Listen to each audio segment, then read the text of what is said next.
અમરેલી જિલ્લામાં વન્ય પ્રાણીઓના હુમલાની ઘટનાઓ દિન પ્રતિદિન વધી રહી છે ત્યારે અમરેલીથી 4 કિલોમીટર દૂર આવેલા વિઠ્ઠલપુર સીમ વિસ્તારમાં એક ખેત મજૂર પર સિંહે હુમલો કર્યો હતો।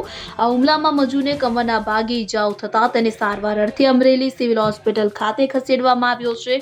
સમગ્ર જાણકારી અનુસાર મધ્યપ્રદેશના વતની કેરમછીડાભાઈ નાયક વાડીમાં પાણી વાળી રહ્યા હતા। દરમિયાન અચાનક પાછળથી આવેલા સિંહે તેમના પર હુમલો કર્યો। કેરમભાઈએ જીવ બચાવવાનો પ્રયાસ કર્યો હતો પરંતુ સિંહે તેમને કમરના ભાગે ગંભીર રીતે ઈજાગ્રસ્ત કર્યા હતા। દરમિયાન અન્ય મજૂરોએ કેરમભાઈની ચીસો સાંભળીને હાકલા પડકારા કરતા સિંહ ત્યાંથી નાસી છૂટ્યો હતો। ઈજાગ્રસ્ત મજૂરને તાત્કાલિક અમરેલી સિવિલ હોસ્પિટલમાં દાખલ કરવામાં આવ્યો છે જ્યાં તેની સારવાર ચાલી રહી છે। ઘટનાની જાણ થતાં સ્થાનિક ખેડૂતો અને લોકો ઘટના સ્થળે દોડી આવ્યા હતા। ઘટનાની જાણ લીલિયા રેન્જ વિભાગને થતાં તેમની ટીમ તાત્કાલિક ઘટના સ્થળે પહોંચી હતી। વન વિભાગની ટીમે ઈજાગ્રસ્ત વ્યક્તિ પાસેથી ઘટના અંગેની માહિતી મેળવી હતી અને હાલ વન વિભાગ દ્વારા સિંહનું લોકેશન મેળવવા માટે કવાયત હાથ ધરવામાં આવી છે અને તેને પકડવા માટે પાંજરા ગોઠવવામાં આવશે હોવાનું જણાવ્યું હતું।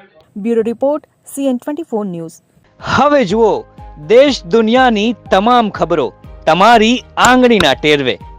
ઉઠાવો મોબાઈલ અને Google Play Store પરથી ડાઉનલોડ કરો અમારી CN24 ન્યૂઝ મોબાઈલ એપ।